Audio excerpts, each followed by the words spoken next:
StudyIQ IAS, अब तैयारी हुई affordable. Good afternoon, everyone. I hope this message finds you fit and fine. And in our journey of Indian Constitution, today we need to talk about Part 4A. It means fundamental duties. But before we start, why duties as a part was not added in original Constitution? Why it was added later by 42nd Constitutional Amendment Act? And when we talk about the nature of fundamental duties, there's a word which is used, non-justiciable, not enforceable via court if law is not present. If such is the status, then why the word fundamental was used? So what are the political principles which actually shaped up this Part 4A? So as we start with the question, let's start with the question. So in mains, consider a question is asked, discuss the conception of fundamental duties as enshrined in Indian Constitution. I am repeating, please note it down. Discuss the conception of fundamental duties as enshrined in Indian Constitution. And consider there is another question, and where this word discuss is replaced with examine. So now tell me, would your approach to that particular answer would be different when the word discuss is used and another question word examine is used, or you are going to use same content, same answer structure? What do you think? Come on. These are the intricacies, details on which you have to play to get into the merit list. Because polity is not just about understanding the provisions, what is written. Okay, we have to understand the principal part, also how we need to apply this knowledge in exam, right? So think on this. That's the only purpose. I have no expectations from you as of now because journey has just started. चलिए, तो इस पे सोचना है आपको. You have to think around it, and by the end of this session, you are going to have comfortable, scenario to answer this question. कई बार मन में सवाल आता होगा कि इस प्रिपरेशन को शुरू तो कर दिया है, मजा भी आ रहा है, तभी आप इस वीडियो में हैं, सीखने को तो मिल रहा है, लेकिन क्या उतना पढ़ा जा रहा है जितना इस एग्जाम को क्लियर करने के लिए जरूरी है? क्योंकि अल्टीमेट ऑब्जेक्टिव तो क्या है? Your name in merit list. तो देखिए, कंटेंट तो सेम है, लेकिन कंटेंट को यूज करने की हमें स्किल डेवलप करनी है. कैसे होगी वो स्किल डेवलप? पहले तो भाई टाइम से हर एक सब्जेक्ट का कंटेंट तैयार होना चाहिए. अगर आप वो कर रहे हैं ठीक है, लेकिन if you want to take help तो आप StudyIQ की हेल्प ले सकते हैं. जो StudyIQ का P2I प्रोग्राम है, आप StudyIQ ऐप या वेबसाइट पर देख सकते हैं. P2I मतलब प्रीलिम्स से लेकर इंटरव्यू तक का एक प्रोग्राम. तो ये एक प्रोग्राम के अंदर 4 फेजेस हैं. तो उस 4 फेजेस के थ्रू पहले ही फेज में आपका कंप्लीट सिलेबस हो जाएगा. तो it is like the basic thing, ये तो करना ही है. इसके बाद आता है कि हमें स्किल्स डेवलप करनी है, यानी कि उस कंटेंट का प्रीलिम्स में इस्तेमाल हो सके, उस कंटेंट का मेंस में इस्तेमाल हो सके, यानी कि आंसर राइटिंग. फिर हमें असेसमेंट चाहिए बीच बीच में, जिससे कि हमें कमियां पता लगती रहें. तो इसके लिए भी P2I में आपको प्रीलिम्स मेंस दोनों की टेस्ट सीरीज दी जा रही है. वीकेंड पर भी टेस्ट होते हैं, plus daily mains answer writing होती है. तो आपको नहीं लगता अगर इतना कोई मेहनत आपके साथ कर ले, तो आप करना तो चाहते हैं बट एक पाथवे नहीं है, तो P2I प्रोग्राम वो पाथवे आपके लिए साबित हो सकता है. तो टेक हेल्प ऑफ दिस. फिर आपके मन में कभी कभी जो डाउट आता है उसको ढूंढने के लिए आपका काफी समय जाया हो जाता है. जाया इसलिए कह रहा हूं क्योंकि हो सकता है उस डाउट को ढूंढने के लिए आपने 1 घंटा लगा दिया, क्योंकि उससे एसोसिएटेड काफी सारी चीजें नई नई पता लगती चली गई आपको. ऐसे में इस टाइम को रिड्यूस कर सकते हैं आप. एग्जाम ओरिएंटेड क्या उस डाउट से रिलेटेड नॉलेज आपको चाहिए, वो आपको एक पर्सनल मेंटोर बता सकता है. तो इस कोर्स में फैकल्टीज तो आपके साथ हैं ही. इस पूरी जर्नी में आपको पर्सनल मेंटोर दिया जा रहा है, आप उसकी हेल्प लीजिए. आप कॉल व्हाट्सएप पर कभी भी उनके साथ कनेक्ट हो सकते हैं. उनका नंबर आपको इस कोर्स में स्पेसिफिकली आपको अलॉट होगा. तो अल्टीमेटली आपका टाइम बचेगा, कॉन्फिडेंस आएगा प्रिपरेशन में. फिर जैसे आप प्रीलिम्स क्लियर कर लेते हैं तो उसके बाद मेंस रेजिडेंशियल प्रोग्राम, ये इसका सेकंड फेज मतलब थर्ड फेज कहिए, क्योंकि पहले फेज में फाउंडेशन है, फिर सक्सेस एंड प्रीलिम्स है, फिर MRPA मेंस रेजिडेंशियल प्रोग्राम, फिर उसके लिए आप दिल्ली बुला लिया जाता है आपको। यहाँ पर आप मतलब जो fooding lodging everything is taken care by StudyIQ, और उसके बाद फिर रिगरस प्रिपरेशन होती है आपकी मेंस के हिसाब से, यानी कि हर एक जो आपका पेपर है, GS है, लैंग्वेज है, essay है, हर एक की तैयारी यहीं पर हम आपको अपने सामने कराते हैं। उसके बाद जैसे ही आप मेंस क्लियर करते हैं तो इंटरव्यू गाइडेंस प्रोग्राम, वहाँ पर आपके कोहोर्ट्स बनते हैं जिसमें डिस्कशन के थ्रू जो आपके अदर एस्पिरेंट्स हैं जो आपके साथ इंटरव्यू देने वाले हैं, तो आप अपनी स्किल्स को पॉलिश करते हैं। साथ में ब्यूरोक्रेट्स, फॉर्मर टॉपर्स, ये सब फैकल्टीज आपको मिलकर गाइड करते हैं। Finally when you are through into the merit list, then फिर आपको लगता है कि हाँ, it was all worth it. मिलते हैं आपसे क्लासेस में, ख्याल रखिए, जय Hind. So fundamental duties, Article 51A and within 51A, capital A, क्योंकि we have added this as a separate amendment, A to K, these are the subclauses. Part 4A. Now, when we use this word duty,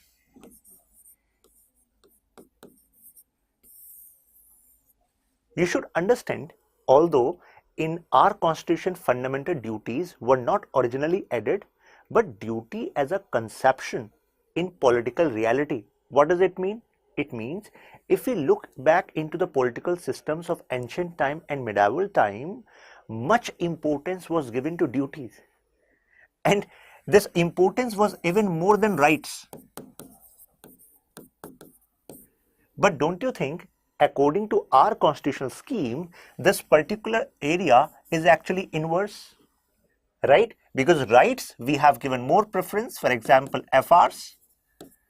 But when it comes to duties, they are not given that stature, that importance. Now my question, my friends, are that why?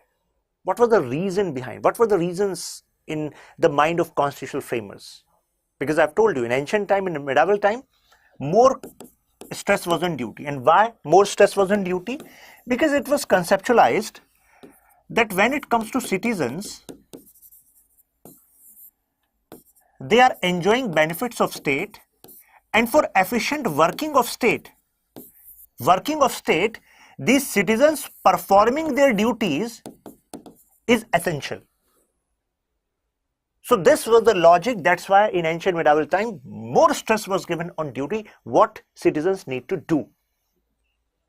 And even if you look back into ancient Greece, there was a time when citizenship was given on the basis whether you will be able to contribute into the affairs of state or not. That's why women, children, and old people were not even given citizenship, because they would not be able to perform these duties which are necessary for further working of the state. And why we are talking about this in fundamental duties part? The reason is UPSC is asking these kind of questions nowadays, expecting you to understand these concepts. Why part? Okay. Now, so if this was the logic, then why are constitutional framers focused on rights, not on duties? What made them change their mind? Answer is because they were framing this constitution in a different time. We call it modern time. And in modern time, the conception of rights was quite prevalent. Take a look over this matrix. Individuals are given rights by our constitution, for example, fundamental rights along with other rights, legal rights. And when it comes to state is given duty. Because in part 4, we have read DPSP, Directive Principles of State Policy. Means our constitution is saying, oh, state, you have to do this. Right? But what about duties of individual? They are not present there. So this can be considered as a relation between individual and state. But why? Answer is, in modern time, this concept of constitutionalism became prevalent. Number one reason is this. And this reason, so what is constitutionalism? You can simply understand it as of now, because we are talking about fundamental duties, that by this we are actually restricting arbitrary action of state. arbitrary, focus need to be given on state, arbitrary action of state. Because constitutionalism doesn't mean a state which is run by a constitution is constitutionalism. No, no, no, no. Constitutionalism means where rule of law is prevalent, where concepts like liberty, equality are prevalent, where state cannot abridge, or you can state actions cannot be arbitrary. That is the fundamental of constitutionalism. So when you talk about constitution, don't you think in this case how it can happen? It can only happen when restriction on arbitrary action of state. You can only impose this when you impose duty on state, what state need to do. Okay? And it was found, second reason was it was found in medieval period especially, this concept of duty to citizens, duty to citizens and devoid of rights, means conception of rights was not popular, devoid of rights. It was actually leading to exploitation of people. So because this has happened in the past, that when you give duty to these citizens and give liberty to state, this happens. So that is why as a solution, what they thought, let's give duty to state and rights to citizen, right? But along with this, they were not saying that, oh, citizens need not to do any duty. Aisa nahi tha. This was not the case. According to them, rights and duties are correlative. There can be a statement based question on this in your prelims. Please remember, rights and duties are correlative. What does it mean? It was said that when you enjoy a right and you don't perform your duty, then it will be considered as abridgment of someone's right. So actually, rights and duties can only exist when they are together, because balance is needed. For example, consider you are talking about, I need my right as mentioned in Article 19. So you have all the rights mentioned in Article 19, subclause 1, subclause A, B, C, D, right? And all. But you are not performing your duties. For example, to uphold the principles of Indian Constitution. For example, you can say cherishing the ideals on which India as a state was formed, respecting national anthem, national flag.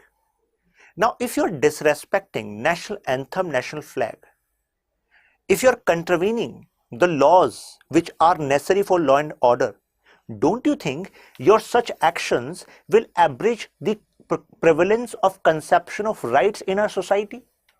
Because others' rights will be compromised. So it means rights and duties are interlinked. According to Gandhiji, when we are going to perform our duties, we are on its own, we are going to have some rights for us. And this was not some pravachan, there was a logic inside. And logic was, consider that all of us know that I am here and this is what I need to do. And all of you start doing that, so that our system becomes better, efficient. Don't you think it will naturally lead to all of us getting our due space to actually grow, right? So it means duties are connected to rights, okay? And in ancient Indian political thought, this conception of fundamental duties is also connected to that. There was a concept of dharma. Now some of you might be saying, sir, dharma and fundamental duties part 4. Yes, they are connected. Dharma is not religion. I'm not talking about religion, Hindu, Muslim, no. Dharma as a concept connects to duty. And it says that dharma, duty, is necessary for stability. Only when we do our duty, then only there can be stability. Take example of your home. Your father do certain duties for your home. Your mother perform certain duties for your home. I hope you were also performing certain duties for your home. Don't you think, since your mother was performing some duty, your father were performing some duty, you were actually quite stable? Okay, this I can get from mother, this I can get from my father, and that's how I can work in a balanced manner. The life in home is balanced when everyone performs their duty, right?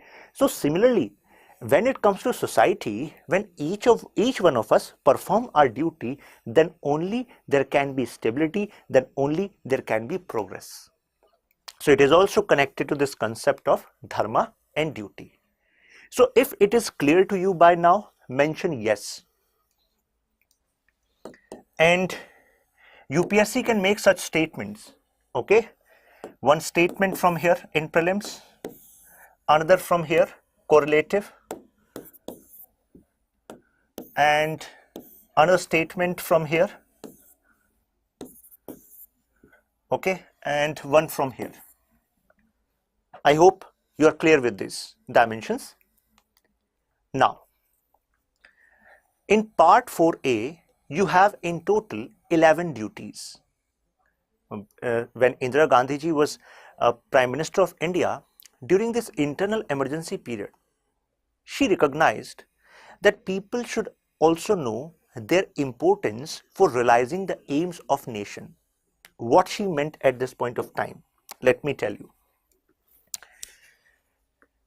She said individuals, and when she's saying individuals, she was talking about citizens. Citizens are active participants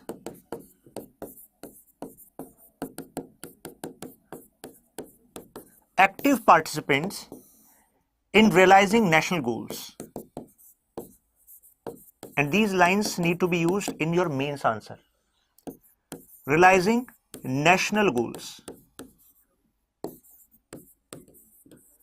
So she was saying, citizens are not mere spectators. Spectators होते हैं कौन?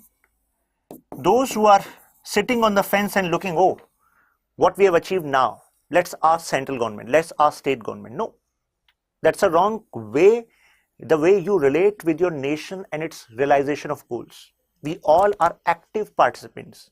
It means we have to perform certain tasks on daily basis, then only our nation can become great. That's a fact. Many of us don't connect with this fact at deeper level, but that's a reality. Now, to realize these people that you are active participants, it is important to tell that they have some fundamental duties.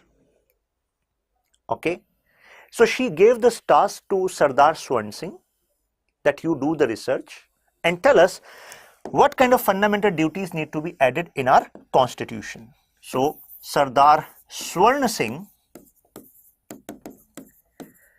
recommended 8 fundamental duties, plus 2 more were added by government, and that's how 10 fundamental duties were added through 42nd Constitutional Amendment Act. Okay, during the time of Indira Gandhi ji. Thereafter, one more fundamental duty was added through 86th Constitutional Amendment Act. We are talking about duty. So, what clicks into your mind when we talk about 86th Constitutional Amendment Act? We have repeated this 3 times. We talked about this in FR, then DPSP, and now FD. So, we are talking about education. It means if you're a parent, you have a child, then it is your fundamental duty that you have to give that child adequate opportunity to educate and grow.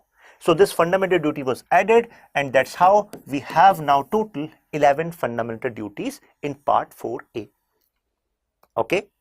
An interesting point is Sardar Swan Singh also recommended that these fundamental duties should be enforceable as becoming part of this constitution, means part 4A. If anyone don't do this fundamental duty, then it should be punishable by law.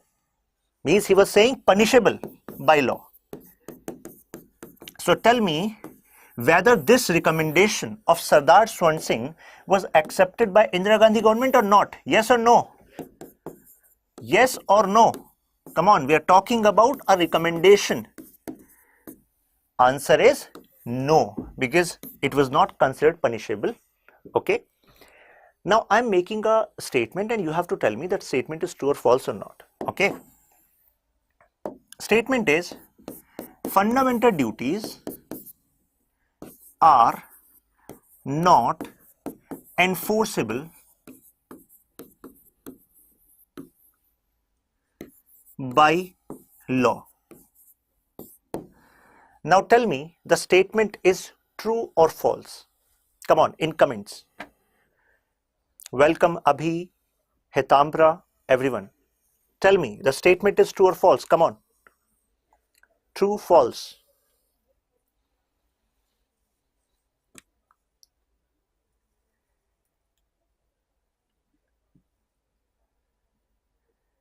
According to my experience, many students will say, sir, it's quite basic question. Its answer is yes. Fundamental duties are not enforceable by law. How many of you think answer is yes? My friends, answer is no. The statement is actually false.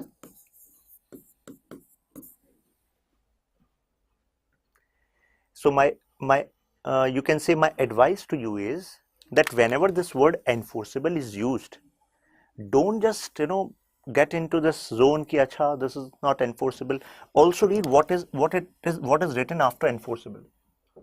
Okay, so it means what the reality is. Reality is fundamental duties are non-justiciable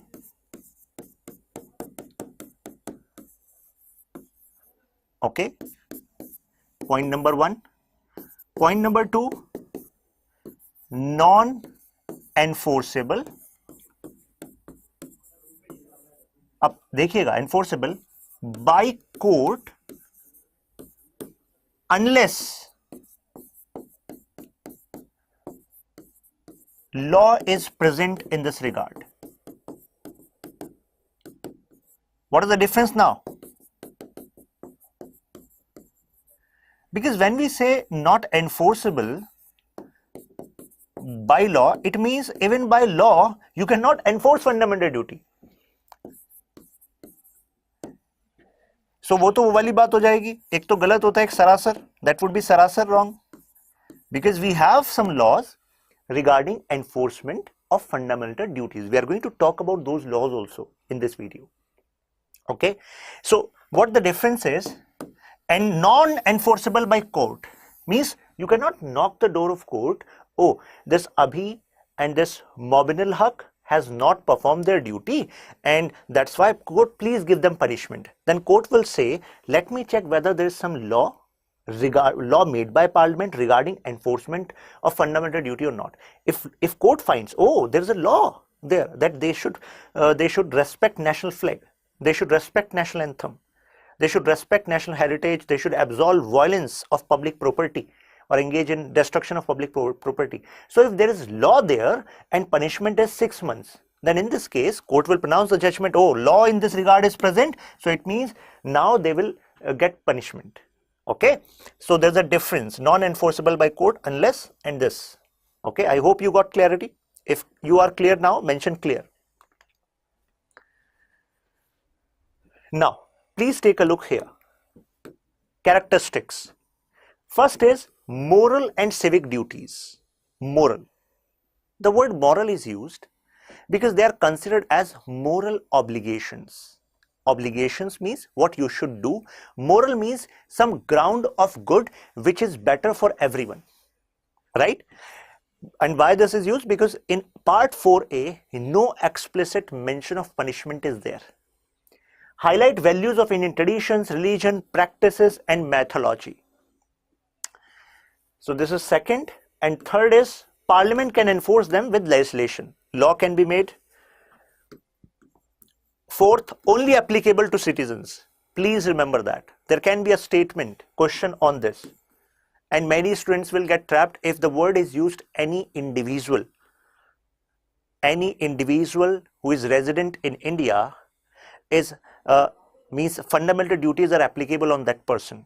So what do you think? It would be true or false? Come on. In the haphazard manner, in the pressure of exam, many students will say, yeah, if someone is resident, then at least that person should respect Indian national flag, respect national anthem. It means fundamental duties are applicable on that person. But that would be wrong, because these are applicable only on citizens. Okay? What's the difference? There can be a law made by Parliament which explicitly mentions that anyone who is in India, anyone means anyone, has to respect the local laws, has to respect the national flag, national anthem. So in this case, this law is explicitly mentioning that this particular provision is applicable on citizen as well as alien. But when it comes to Part 4A of Indian Constitution, where we use the word fundamental duties, those are applicable only on citizens. If you are clear about the difference, mention yes. Now fifth, non-justiciable. You cannot knock the court, or I told you the reason. In what case? Now sixth, non-legal sanctions against their violation. Because this is not mentioned in Part 4A. Legal sanctions can be made by Parliament. Now take a look over the statement of Vivekanand ji. It is duty of every person to contribute in development and progress of India. Okay? And if you have read newspaper on 28th February, there was a judgment from Madras High Court, where Madras High Court has said that fundamental duties should be legally enforced in India now. Because they think that for vibrant democracy, contribution of individuals, means citizens, is necessary. And this particular judgment and this line can be a scope of question for you in mains. Okay, and there you have to use the you can say dimension coming from this dharma concept, duty concept, as well as evolution of the concept of duty and rights, correlative, and how rights became superior, earlier duties were superior, and how it is necessary for democracy. Okay, the statement which was made by Indira Gandhi ji, that can also be used. Okay, now Saran Singh Committee, I've already told you, need felt during internal emergency 75-77. Sardar Swan Singh, I've told you, 42nd Amendment, then 86th Amendment, total 11. Now, what are the fundamental duties mentioned? So, A is, so just go through that one by one, and after that, I'm also going to tell you a trick to remember all of these. Okay, because one kind of question which can be asked is, which of the following is not mentioned as fundamental duty in Part 4A of Indian Constitution? So how you can do that? If you just remember the keywords which are mentioned in this Part 4A, then job will be done. To abide by the Constitution, respect ideals, institutions, national flag, national anthem. To cherish and follow the noble ideals that inspired national struggle for freedom. So first of all, you should respect the Constitution, you should respect the national anthem, you should respect the national flag and the institutions established as per the Constitutional scheme. So when you are done with that, then you should remember that we are free due to the struggle, due to the many, you can say, sacrifices which were made by our previous generations. So you should respect the ideals on the basis of which they fought this battle. Okay, and our life of this kind is made possible. Then comes the third one, related to sovereignty, to uphold and protect the sovereignty, unity and integrity of India. That is the third one. Okay, to defend the country and render national service when called upon to do so. So first one was Constitution, means national flag, national anthem, that needs to be respected. Thereafter, you need to cherish the ideals of the freedom struggle. Third, you need to respect the sovereignty, unity and integrity. Now fourth, you should be ready to serve whenever nation needs you. For example, Ukraine needs their citizens to take up arms against Russian intervention. Similarly, if it happens, God forbid, then you need to be ready. This is a fundamental duty. Now, to promote harmony and spirit of common brotherhood. Amongst all the people of India transcend religion, linguistic, regional or sectional diversity. It means there should be no discrimination in your mind and action on these bases, and renounce practices which are derogatory to dignity of women. Okay, so it means any social evil. Now you can realize that banning of entry in certain sanctums of temple, although the different opinions are there. So this particular practice was also read in this context, that this practice is derogatory to women because you are considering women as impure in that particular time. Similarly, caste-based discrimination. Similarly, you can say some hateful speeches, resentment on the religious line, they all are actually against the fundamental duty. And why it was added? Because, my friends, if India is this carriage, then we all need to work in the same direction. That's how we can progress. If we all are thinking and acting in different directions, then do you think that India can progress? Can we go here in a shortened time possible? No, we can be at halt, right? So that's why we need all to be together. Means brotherhood as a fundamental duty is mentioned in subclause E. Okay. Now, to value and preserve the rich heritage and the country's composite culture. So you should respect the heritage. It means you should respect the, you can say, monuments, symbols, whatever is connected to Indian history and India's present. Now, there is one way of reading this, okay, this is written. And another way which I want you, all of you should inculcate, is that you should think on this line that, oh, how I can use this dimension in my essay. Why culture is given so much importance? Because for many people who are reading this fundamental duty, they consider this is the least important fundamental duty. Theek hai. But the kind of essays UPSC is asking nowadays and kind of analytical questions, 2-3 analytical questions which UPSC asks, there your clarity and depth of thought will be reflected. And this is the difference between people who are reading Indian polity for knowledge sake, right? And the difference that the people who are going to be in the merit list. Because if you have to be a civil servant, you have to run this country, then you should have those qualities now. And you should connect them with other aspects. For example, what Mahatma Gandhi was talking about, importance of culture. What Rabindranath Tagore was talking about, what Vivekananda was talking about. Because if you have to destroy a nation, just hit the roots, and roots are culture. Destroy the culture of a nation, and then they will not have anything to be proud of, and then they will follow you. And you should connect them with what Britishers were doing with us. And that's why it is important for us to understand the importance of this duty. You should read about the concept of Orientalism.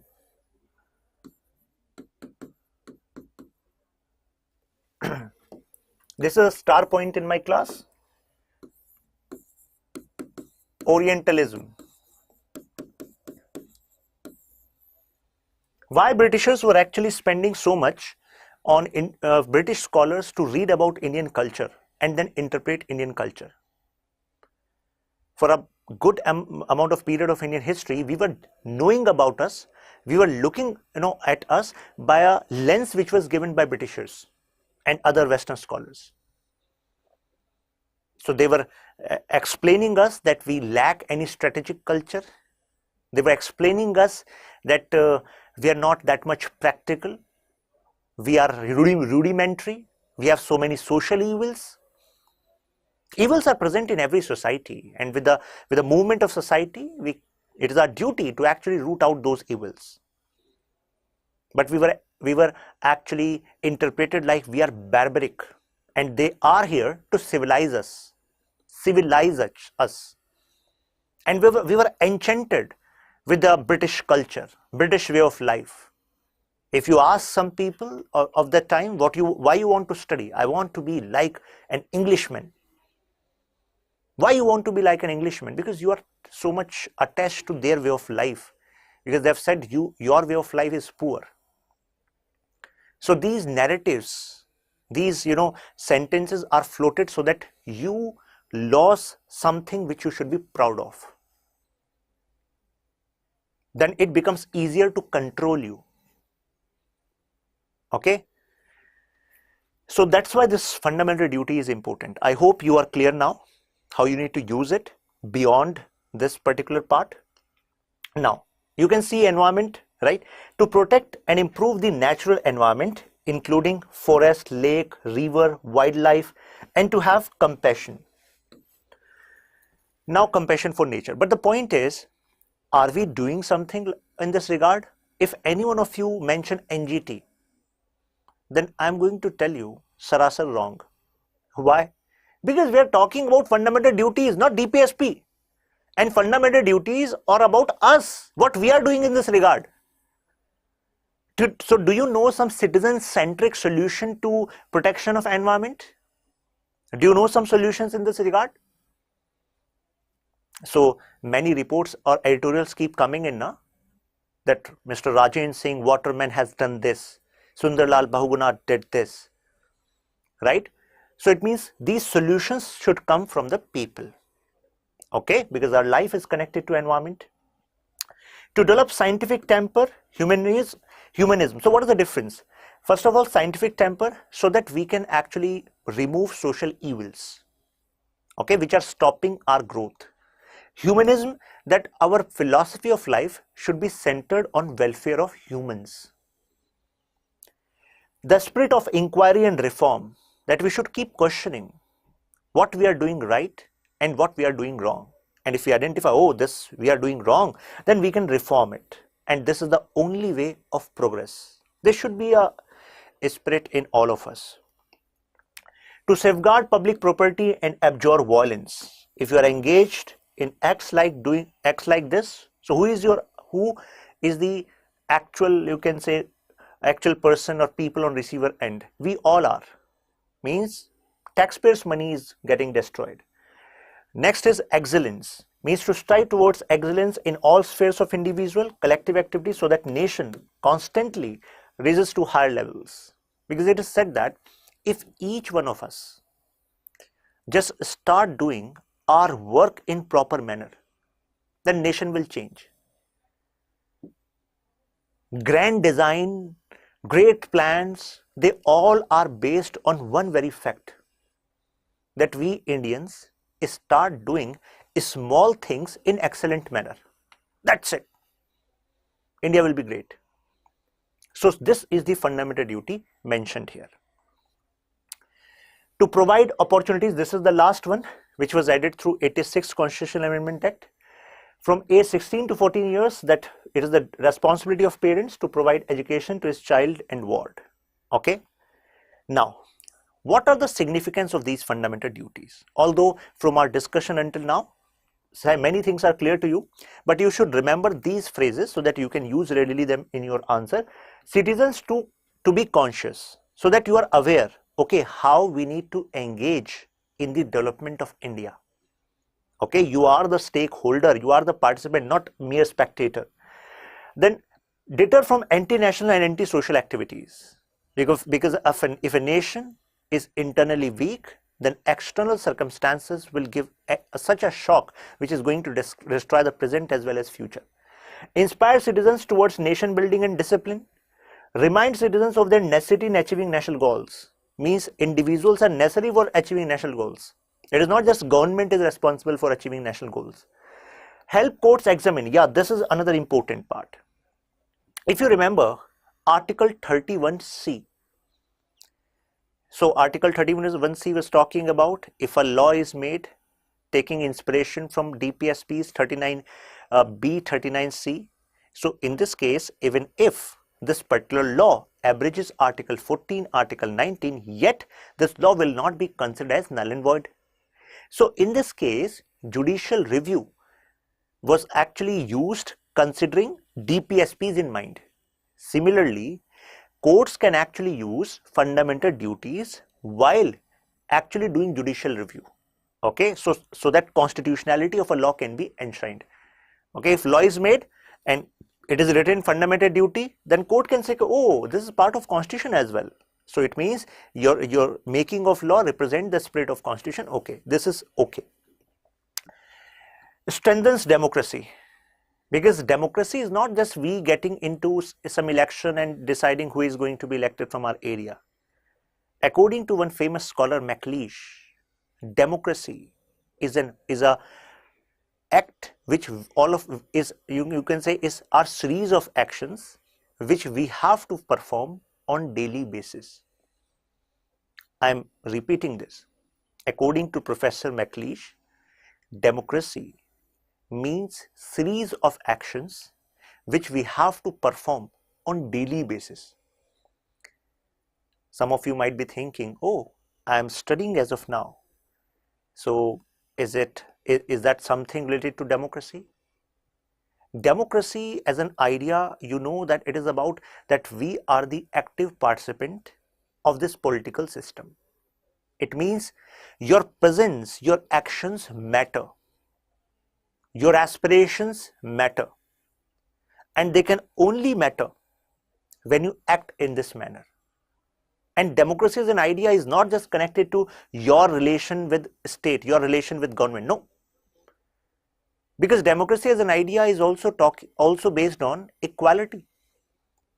And that is why in every action we perform, we have to uphold the principles of liberty, equality, that we should treat people in equal manner. That is, humanism approach should be there.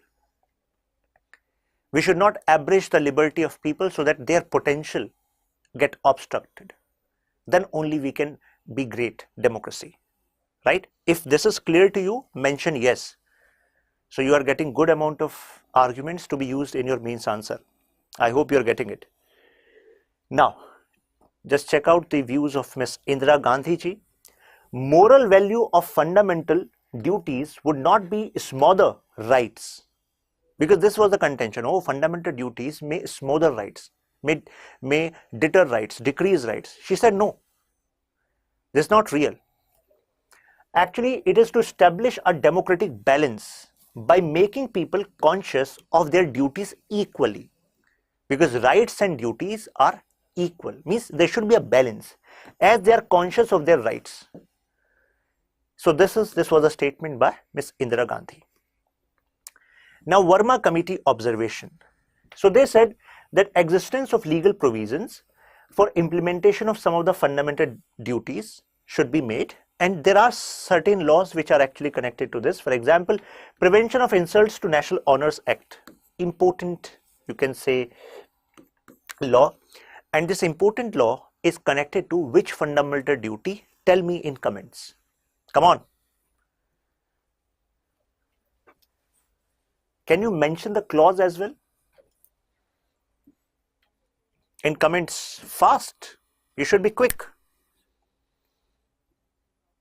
And that's why I was telling this in a story manner.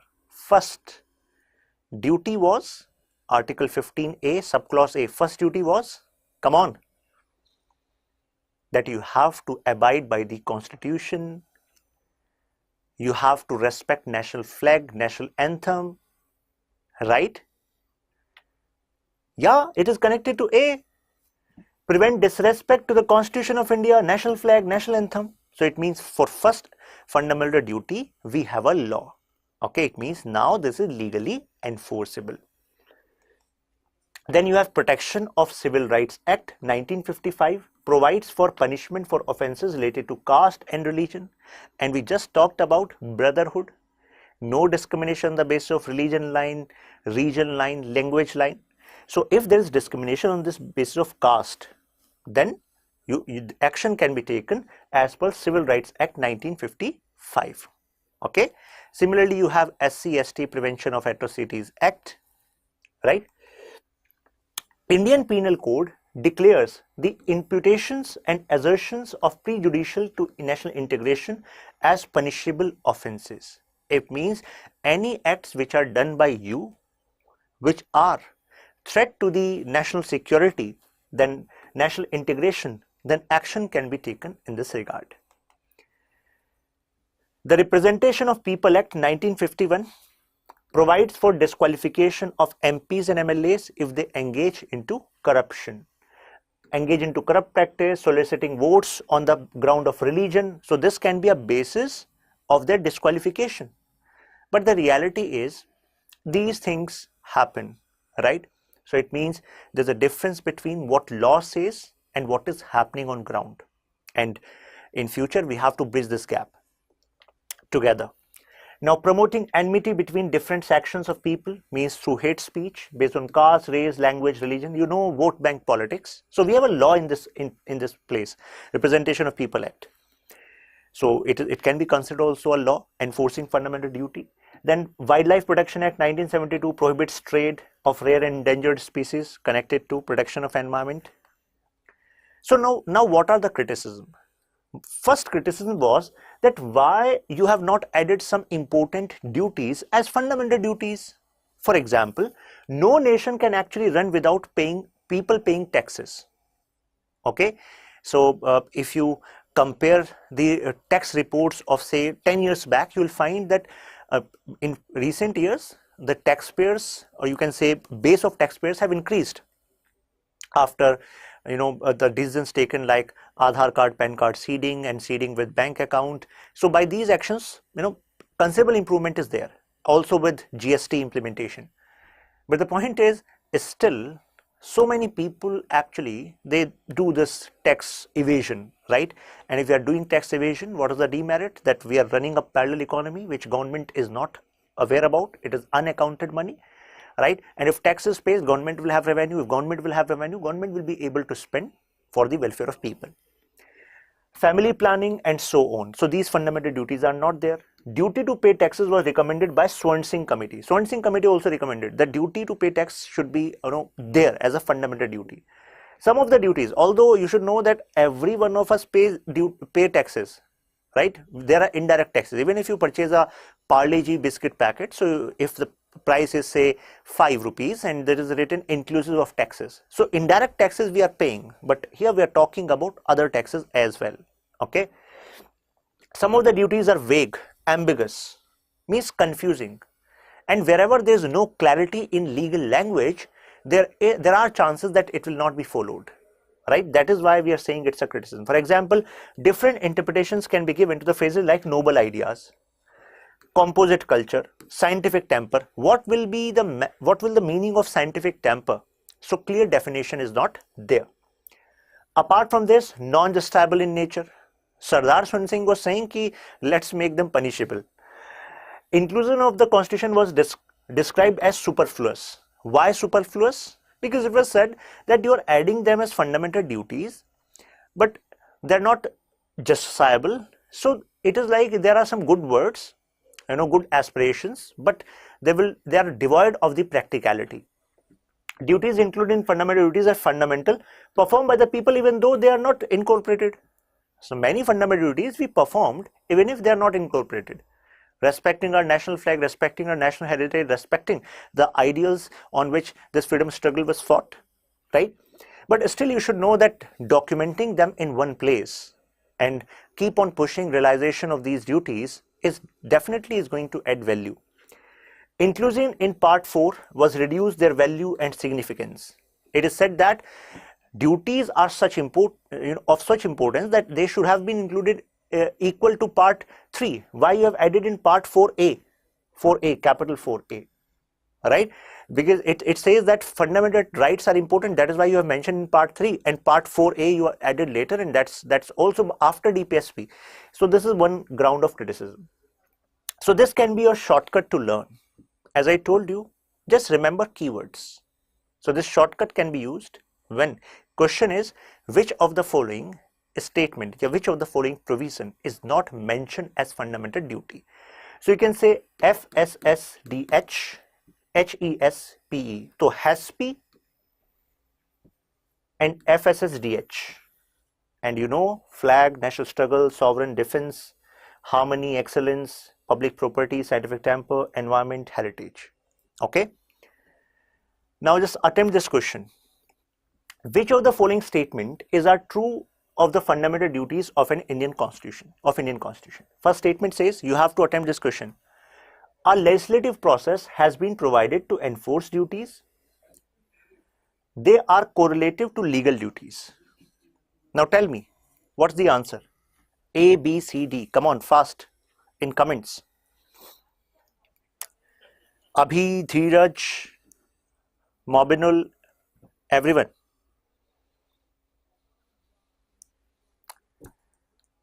Those who are going to watch this class in video, I would advise if you just participate, like you just put a comment. Okay, some are saying A. Let's understand what the meaning of this sentence. A legislative process has been provided to enforce these duties. Now tell me, fundamental duties, part 4A. So in any provision, have you seen the provision talking about legislative process? I have not studied as such. So it means legislative process is not mentioned there. Okay. So they are correlative to legal duties, although we use the word correlative. But in what context? Rights and duties are correlative. And the explanation I gave you, that if you perform your duties, everyone perform their duties, then rights will be ensured, right? So there's a balance. But the word is legal duties. So that is not correct, because there can be n number of legal duties. And how is it necessary that they are dependent or correlated with fundamental duties, right? That is why answer is 4. Okay. So I hope it is clear. Next question that you have to perform, you have to attempt. Okay. And this PDF will be available in the Telegram group and you can look at the explanation. Okay.